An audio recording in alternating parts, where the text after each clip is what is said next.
Santa Teresinha do Menino Jesus. Inspire-se. Hoje você vai conhecer uma das histórias mais tocantes e transformadoras da vida dos santos. Santa Teresinha do Menino Jesus, uma jovem carmelita que, com seu pequeno caminho, nos mostra como o amor puro a Deus é capaz de transformar o sofrimento em alegria.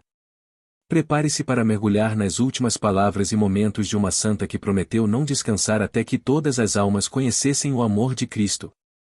Fique até o fim e descubra como essa humilde carmelita continua a derramar graças sobre nós, mesmo após sua morte.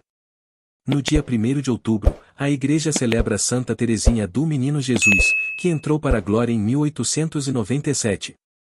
Deus, em sua infinita bondade, concede à Igreja santos e santas, e é igualmente verdadeiro que uma das primeiras condições para a futura santidade é, além da graça de Deus, a santidade dos progenitores.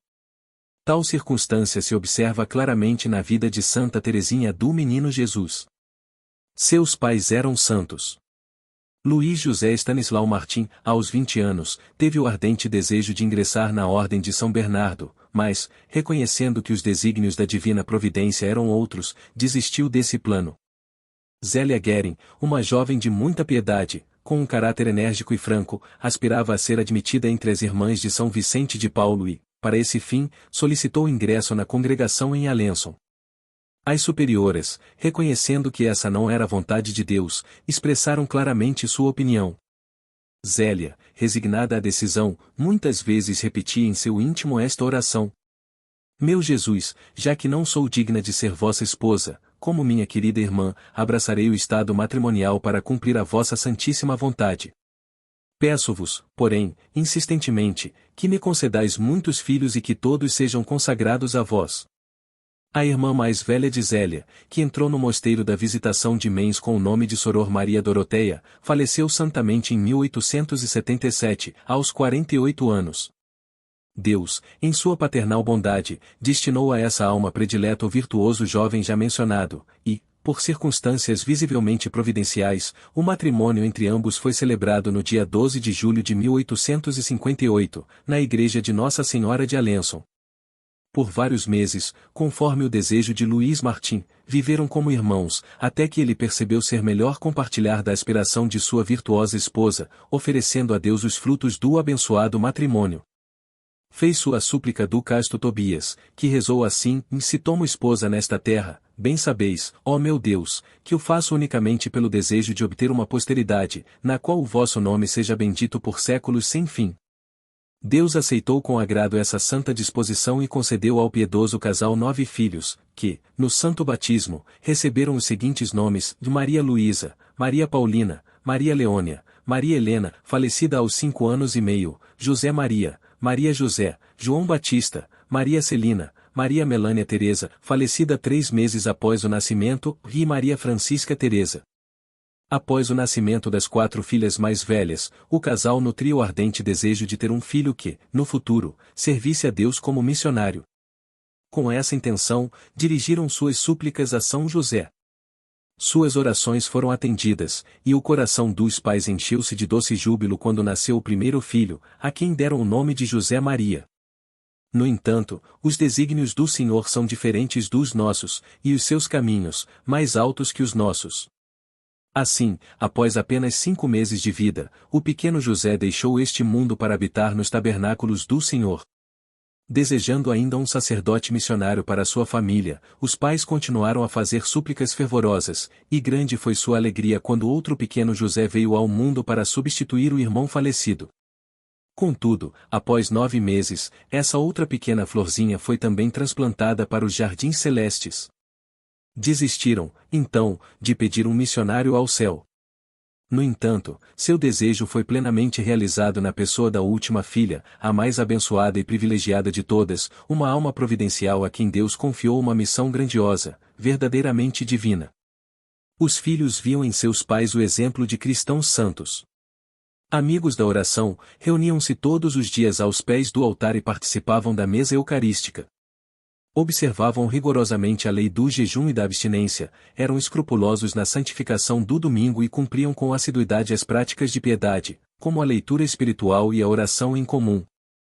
Embora enfrentassem provações, a resposta que davam a Deus era sempre uma total resignação à vontade de sua alta providência.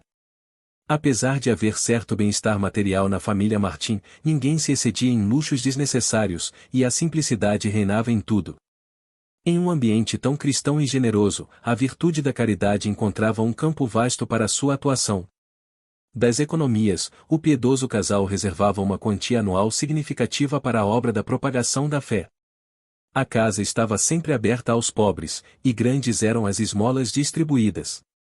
Na prática da caridade, o Sr. Martin não conhecia o respeito humano, e há muitos casos em que ele próprio servia aos pobres desamparados com as próprias mãos. Não é de estranhar que esse homem nobre fosse sempre acompanhado pela bênção de Deus em suas empreitadas. Em 1871, abandonou a ourivesaria, mantendo apenas a fábrica de rendas, conhecidas como Ponto de Alençon. Foi em Alençon, na rua São Brás, que nasceu a celestial florzinha, Santa Teresa do Menino Jesus, mais conhecida pelo nome que o povo cristão lhe deu, Santa Teresinha. Às 11h30 da noite do dia 2 de janeiro, Teresa abriu os olhos para este mundo. No dia do nascimento da rainhazinha, como o devoto pai chamava sua filha, um pobre bateu à porta da feliz família e entregou um papel com versos que mais pareciam uma profecia. Sorri, cresce depressinha. Tudo te chama aventura. Amor, desvelo, ternura. Sorri a fulgida aurora. Botão que nasceste agora. Rosa mais tarde serás. No dia 4 de janeiro, a graciosa menina foi levada ao batismo e recebeu o nome de Maria Francisca Teresa, sendo sua madrinha a irmã mais velha, Maria Luísa. Teresa contava apenas 4 anos e meio quando a morte lhe arrebatou a querida mãe. Foi então que o Sr. Martin decidiu mudar-se para Lisieux, onde residia seu cunhado Guerin, cuja esposa velaria pela educação das órfãs. Pelo belo exemplo que Teresinha tinha constantemente diante dos olhos, acostumou-se cedo à prática das virtudes, e é verdade o que afirma em sua autobiografia, e desde os 3 anos de idade, nunca recusou nada a Deus. Dotada de inteligência superior e enriquecida pelas experiências de sofrimento e provação, a jovem menina, em poucos anos, demonstrou uma maturidade admirável no julgamento das coisas divinas e humanas. Essa firmeza de caráter e o profundo conhecimento das verdades celestes a levaram, aos 15 anos, a tomar a decisão de ingressar na Ordem do Carmelo, cuja regra é uma das mais austeras. Em sua obra História de uma Alma, escrita por ordem da Superiora, Madre Inês de Jesus, Nossa Santa, com uma simplicidade encantadora, narra os principais fatos que se ligam à sua vida junto aos pais, no seio da família, e sua entrada na ordem. Ela descreve as dificuldades que enfrentou, tanto de ordem material quanto espiritual, as consolações que recebeu e as graças extraordinárias concedidas pelo Divino Esposo. Dos fatos narrados na História de uma Alma, aqui destacamos os mais notáveis. Teresinha, ainda bem pequena, fez sua primeira confissão e saiu do confessionário muito satisfeita, sentindo uma alegria que até então nunca havia experimentado. Ela era aluna das religiosas beneditinas em Lisieux, como aluna externa. Embora muito mais nova que as companheiras de classe, tirava as melhores notas em composição e era muito querida entre as religiosas. Contudo, isso lhe causava algumas humilhações por parte de colegas menos consideradas e menos inteligentes. Foi nesse período que Teresinha teve o primeiro pressentimento de que era chamada por Deus a abraçar o estado religioso no Carmelo. Esse pressentimento tomou feições de desejo em 1885, quando sua prima e amiga, Maria Guerin, entrou para o Carmelo de Lisieux. No retiro que sua irmã Celina fazia em preparação para a primeira comunhão, Teresinha acompanhou e experimentou as mais suaves impressões. O dia da sua primeira comunhão foi considerado um dos mais belos de sua vida. Comparando-se com suas irmãs, Teresinha reconhecia em si mesma menos inclinação para os brinquedos próprios da infância, sendo mais sensível e chorosa. Certo dia, teve uma visão um tanto profética, que muito a impressionou. Estava a caminho de uma viagem que, por um tempo, a afastaria da família. Teve a impressão de ver diante de si um homem alquebrado, de cabeça encanecida e envolto em um véu espesso. Tudo naquela figura lhe fazia crer que fosse seu pai querido. Tomada de um estranho terror, chamou por ele com voz trêmula: papai, ó papai! Contudo, o homem interpelado não dava sinais de ter ouvido suas palavras e continuou a caminhar, afastando-se pelas alamedas do jardim. Teresinha jamais esqueceu essa misteriosa visão, que, mais tarde, se cumpriria quando seu pai, São Luís Martim, começou a sofrer uma série de ataques de paralisia que lhe comprometeram a saúde. Na convivência com suas irmãs e primas, havia grande harmonia e uma franca cordialidade. No entanto, Teresinha começou a sofrer com terríveis dores de cabeça, que a prostravam por dias, semanas e até meses. Nessas ocasiões, caía em delírios, chegando a perder a fala. Seu corpo ficava imóvel, como se estivesse preso por forças misteriosas. Os recursos da ciência médica pareciam insuficientes para salvar a jovem de seu estado. Diante desse quadro, sua mãe invocou, com todo o fervor, Maria Santíssima, representada por uma estátua que a família Martim venerava com grande devoção. Foi então que Teresinha viu a imagem da Virgem se animar diante de seus olhos. A Virgem Santíssima adiantou-se para mim e sorriu, e conta ela. Celina, sua irmã, ao observar o olhar fixo de Teresinha na imagem, disse para si mesma: Teresinha está curada. E, de fato, estava. Naquele momento, seu rosto se transfigurou, tomando um aspecto diáfano e sobrenatural, o que causou grande admiração entre os presentes. Teresinha sentia grande prazer em ler os livros que lhe eram dados, admirando particularmente a vida de personagens históricos da França, como Santa Joana d'Arc. Sentia, por vezes, um grande ímpeto de imitá-los. No entanto, Deus a fez compreender que sua vocação não era brilhar aos olhos dos mortais, mas, sim, tornar-se santa. Convencida disso, nunca mais perdeu de vista esse ideal. Restabelecida do terrível mal que quase a levou às portas da eternidade, seu pai lhe proporcionou um agradável passeio, ocasião em que começou a conhecer o mundo. Teresinha era muito festejada e admirada por todos, embora não entendesse o motivo de tanta atenção. Logo, porém, chegou à conclusão de que tudo é vaidade, exceto amar e servir a Deus. As pessoas mais próximas, como suas mestras, notavam em Teresinha uma grande inclinação para a oração mental. Ela meditava, sem dar-se conta, e chamava isso de pensar. Diz ela que se preparou por 3 meses para a sua primeira comunhão e, no momento de receber a sagrada hóstia, sentiu uma alegria tão profunda que não pôde conter as lágrimas. Meu encontro com Jesus naquele dia não foi apenas um olhar, mas uma fusão. Já não éramos dois, Teresinha havia desaparecido, como a gota d'água que se perde no oceano. Restava apenas Jesus. Pouco tempo depois, recebeu o sacramento da confirmação, após outro retiro preparatório. Foi na confirmação que recebeu a força de que necessitava para enfrentar o martírio da alma, que já se anunciava. Uma graça extraordinária foi a maneira como Deus a desiludiu das afeições humanas. Os anos que se seguiram à primeira comunhão foram de estudo, mas também de provações e escrúpulos atormentadores. Na história de uma alma, Teresinha não esconde seus defeitos e fala de pequenos traços de vaidade e da extrema sensibilidade que a fazia chorar por motivos insignificantes. Chegou a duvidar seriamente se seria aceita no Carmelo, como tanto desejava. O ideal de ser carmelita se tornava cada vez mais claro para Teresinha. Obter o consentimento do pai e das irmãs para pedir admissão na ordem não foi tão difícil como imaginava. No entanto, seu tio opôs-se à ideia, achando imprudente que uma jovem de apenas 15 anos ingressasse em uma ordem tão austera. Ele chegou a afirmar que apenas um milagre o faria mudar de opinião. Diante dessa contrariedade, Teresinha se pôs a rezar, pedindo a Jesus que realizasse o milagre exigido. Embora tenha passado por uma dolorosa aridez espiritual, seu tio, de repente, mudou de opinião e lhe deu a bênção para seguir sua vocação. No entanto, uma nova dificuldade surgiu: o superior do Carmelo recusou-se a aceitar Teresinha devido à sua pouca idade. O bispo de Bayeux, apesar de tocado pela insistência da jovem e do pedido de seu pai, também não deu uma resposta positiva, embora tenha prometido reconsiderar a questão.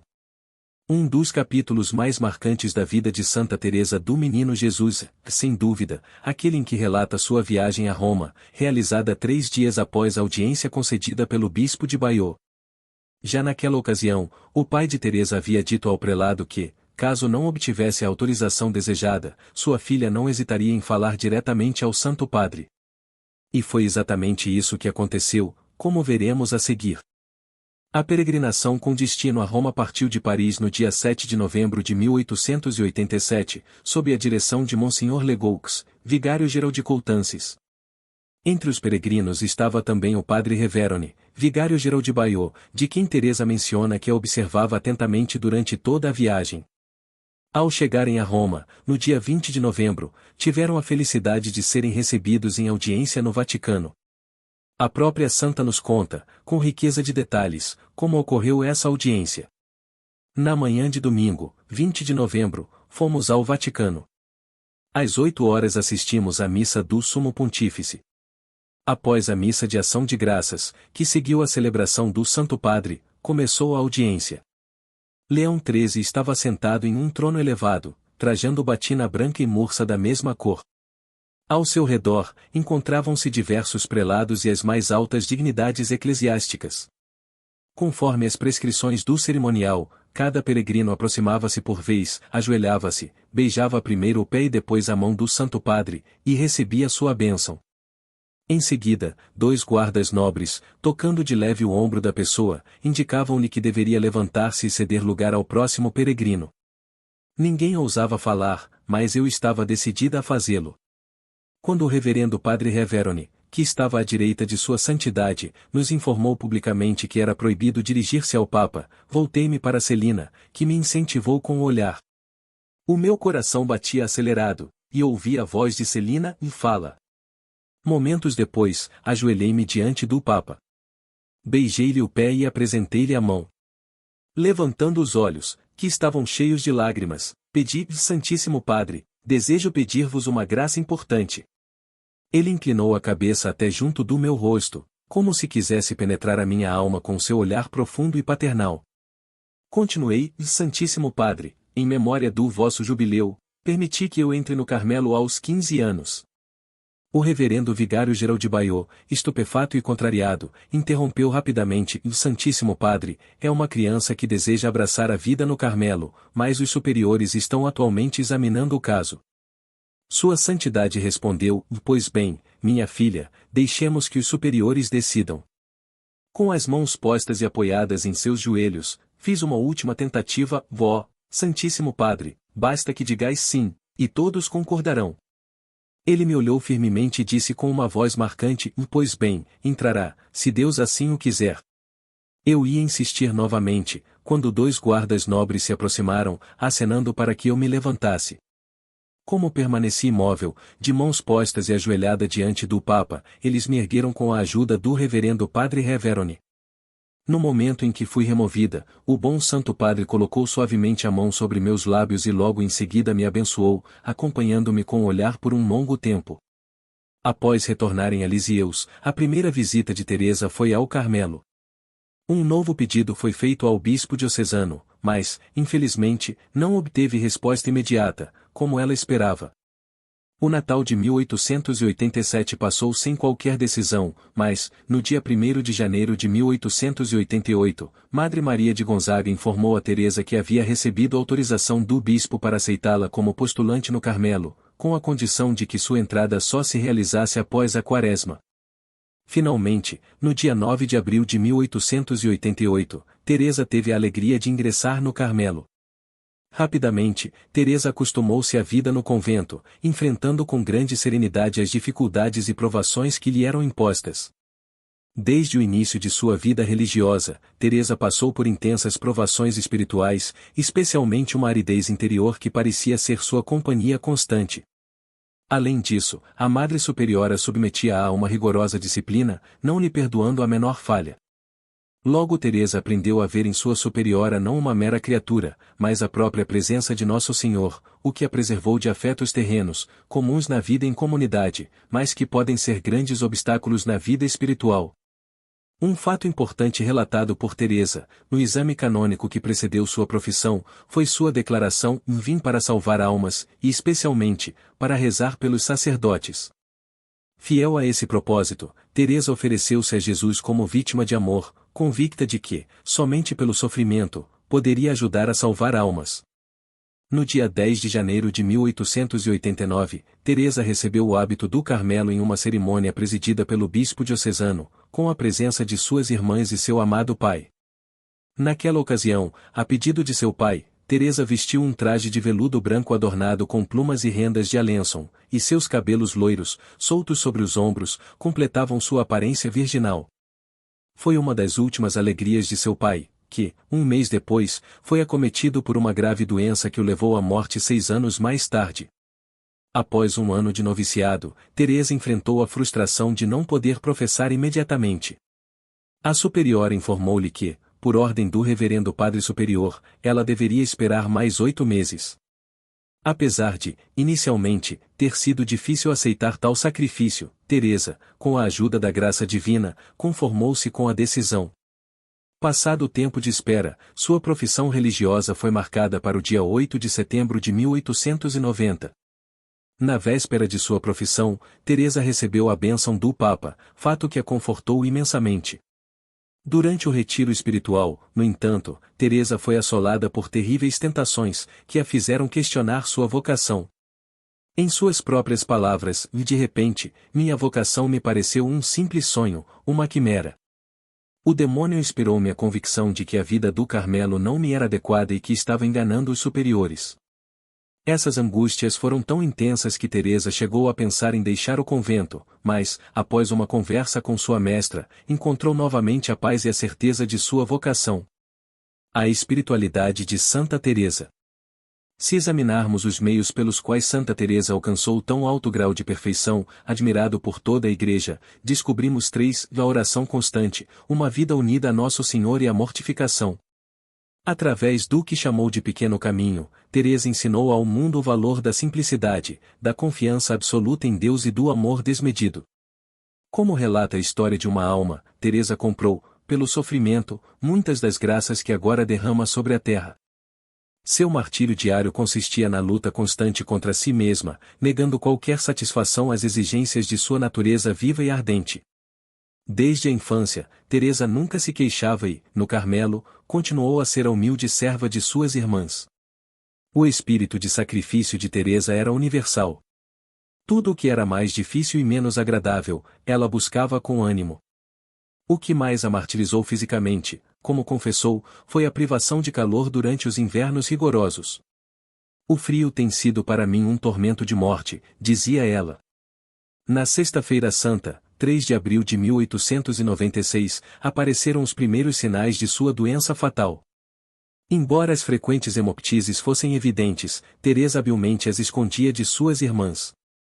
Só em maio de 1897, elas souberam da gravidade de seu estado de saúde. A sua inteira conformidade com a vontade de Deus se expressa nitidamente nas palavras que encontramos em sua autobiografia: "E não desejo a morte, nem tampouco a vida, e, se Nosso Senhor me deixasse a escolha, não escolheria nem uma nem outra, quero unicamente o que Ele quer, o que Ele faz é também o que amo." O estado de saúde da querida santa, em 1897, já começava a causar sérias apreensões às irmãs, e em julho do mesmo ano, foi preciso transferi-la definitivamente para a enfermaria.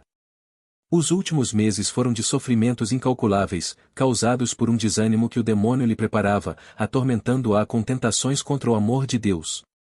Uma voz maldita lhe dizia: "Tem certeza de ser realmente amada por Deus?" Quando, em 30 de julho, recebeu a extrema-unção, disse jubilosa às irmãs: "E a porta da minha escura prisão está entreaberta, e estou radiante, principalmente depois que o nosso Padre Superior me assegurou que a minha alma se assemelha hoje à de uma criancinha recém-batizada." Desde o dia 16 de agosto até 30 de setembro, as frequentes hemoptises não lhe permitiam receber a Santa Comunhão, sacrifício este que, de todos, lhe era extremamente sensível. Que Santa Teresa teve conhecimento de sua morte próxima, prova o que disse em 1895 a uma religiosa veterana e fidedigna: "Hei de morrer muito em breve, e não digo que será daqui a alguns meses, isto não, ou mais, dentro de 2 ou 3 anos, no máximo, tiro este pressentimento do que me vai dentro da alma." São dos últimos dias de sua existência estas memoráveis palavras: "E nunca dei a Deus senão amor e, com amor, também Ele há de me recompensar. Depois da minha morte, farei cair uma chuva de rosas." Sinto que está chegando a hora de desempenhar minha missão e a de fazer com que amem nosso Senhor como eu o amo e de dar a conhecer minha pequena vereda às almas. Quero passar o meu céu empenhada em fazer o bem na terra. Não é algo impossível, visto que, mesmo no seio da visão beatífica, os anjos estão velando por nós. Não, até o fim do mundo não poderei descansar. Mas, quando o anjo disser, o tempo já não existe. Só então descansarei e poderei gozar, porque já estará completo o número dos eleitos. Muitas coisas edificantes Santa Teresa ainda disse às irmãs nos últimos dias de sua doença. Entretanto, a dor aumentava de dia para dia. A fraqueza chegou a tal extremo que, sem auxílio, a doente não podia fazer o mais leve movimento. Causava-lhe uma horrível aflição ouvir conversas ao seu redor. A febre a martirizava de tal maneira que apenas com grande esforço conseguia pronunciar uma palavra. Mas, no meio de todo esse sofrimento, um leve sorriso aflorava aos seus lábios. Chegou, finalmente, o dia 30 de setembro, o dia de sua santa morte. Estreitando o crucifixo nas mãos, parecia absorta em profunda meditação. Quando o sino do mosteiro tocou as Ave-Marias vespertinas, fixou na Virgem Imaculada um olhar inexprimível. Seu rosto estava coberto de um suor copioso, e ela tremia. Às 7 horas e poucos minutos, perguntou a Madre Priora. Minha madre, não será talvez a agonia? Não estou nas últimas. Sim, minha filha, é a agonia, ou mais Jesus quer prolongá-la talvez por algumas horas. E ela, muito resignada, disse. Pois bem, e vamos, e ó. Eu não gostaria que os meus sofrimentos fossem abreviados. Olhando então para o crucifixo, exclamou. Ó! Eu o amo. Meu Deus, eu vos amo. Essas foram suas últimas palavras. Pronunciando-as, deixou-se cair sobre o leito, em uma atitude semelhante à de algumas virgens mártires, que se dispunham a receber o último golpe. De repente, ergueu-se como se fosse atender a uma voz misteriosa, abriu os olhos e fixou-os com uma expressão de júbilo indizível, um pouco acima da imagem de Nossa Senhora. Isso durou o tempo aproximado de uma recitação de um credo, e sua alma voou para os céus. Logo após a morte de Teresinha, começaram a ocorrer na comunidade fatos extraordinários. Verificou-se a profecia da santa, que havia dito, depois da minha morte, farei cair uma chuva de rosas. O mundo católico encheu-se de admiração pela santidade da humilde Carmelita de Lisieux, e Deus a glorificou, fazendo-a benfeitora da humanidade, como provam os milagres, que se contavam às centenas. 13 anos após a morte, realizou-se a exumação de seu corpo e, nessa ocasião, foi encontrada intacta e verde a palma que as religiosas haviam colocado em sua mão logo após o falecimento.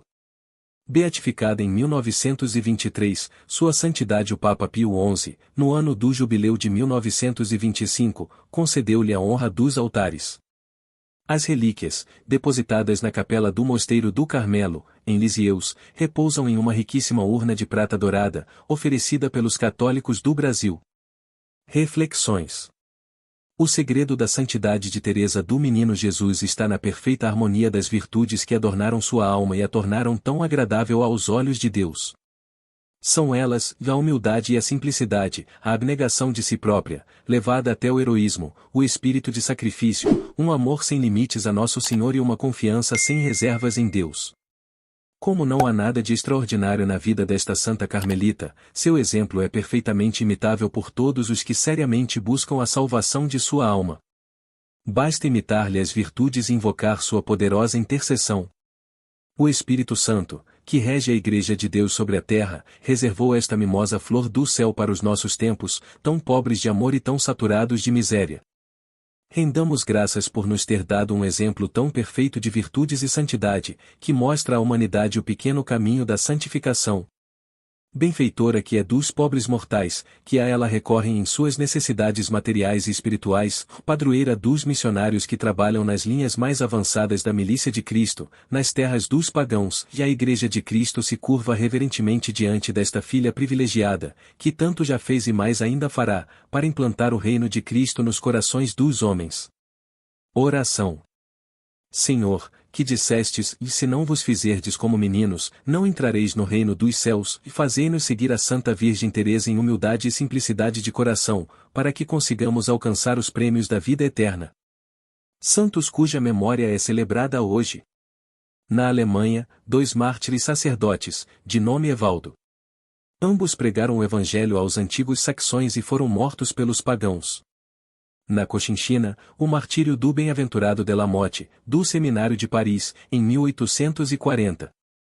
A história se passa em Lisieux, França, no final do século XIX, onde Santa Teresinha viveu seus últimos dias no Carmelo, com sofrimento profundo, mas sempre com um sorriso de amor e confiança em Deus. Santa Teresinha do Menino Jesus, rogai por nós. Oração, ó Deus, que preparastes vosso reino para os humildes e pequeninos, dai-nos seguir confiadamente o caminho de Santa Teresinha do Menino Jesus, para que, por sua intercessão, alcancemos a revelação de vossa glória. Por nosso Senhor Jesus Cristo, vosso Filho, na unidade do Espírito Santo. Amém.